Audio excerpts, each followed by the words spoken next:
Assalamu alaikum, Sheikh. My name is Muhammad Yusuf.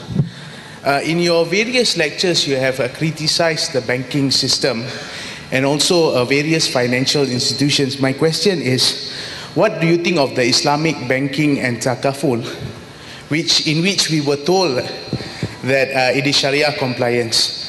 And how do we escape from becoming users and supporters of these various financial institutions? That's all, Sheikh.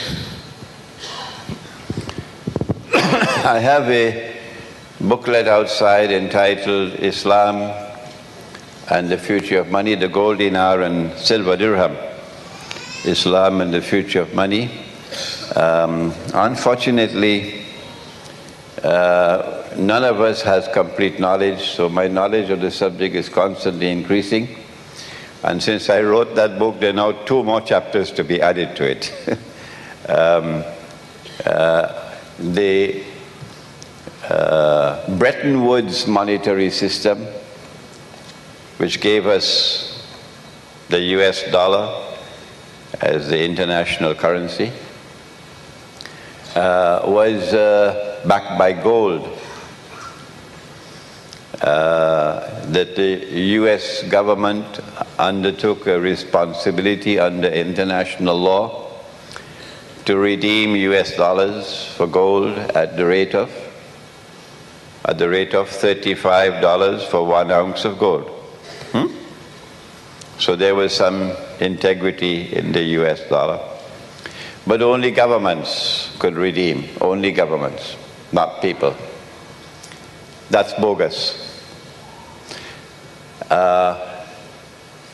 2 governments in the world recognized that this was bogus. 2 governments in the world stood up to defy them. One belonged to this region of the world, and the other was France, General Charles de Gaulle. He recognized that this was unfair, this was bogus, and he spoke in the French National Assembly against the monetary system. And that's why they took aim at him and they got him out of power. Who was the other government? Answer? Ahmad Sukarno. Yeah, you're too young to know it. But Ahmad Sukarno recognized that in order for money to have integrity, the Indonesian rupiah had to be redeemable in gold. Indonesia has now buried this knowledge below the ground. You can't find it. They don't want people to know it.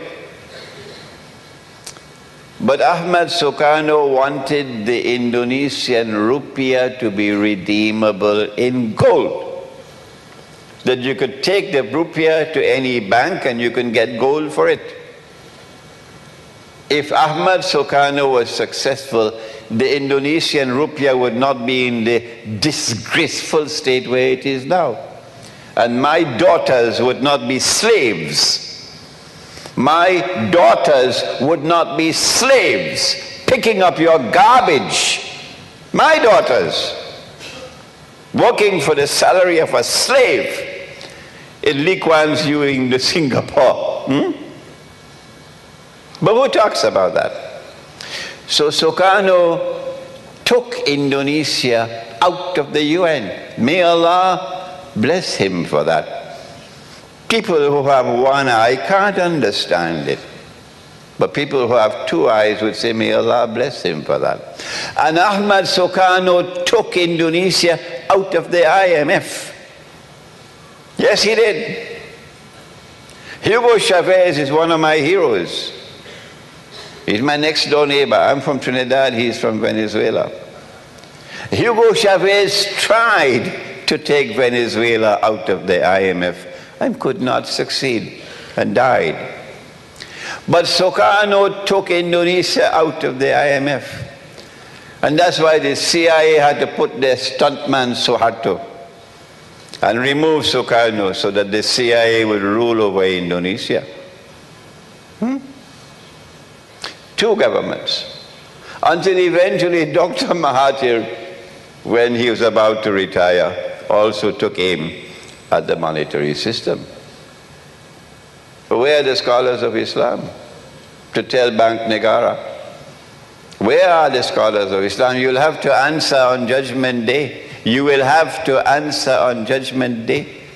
Unless the scholars of Islam stand up and say this paper money is bogus and fraudulent and haram, your so-called Islamic banking will prosper.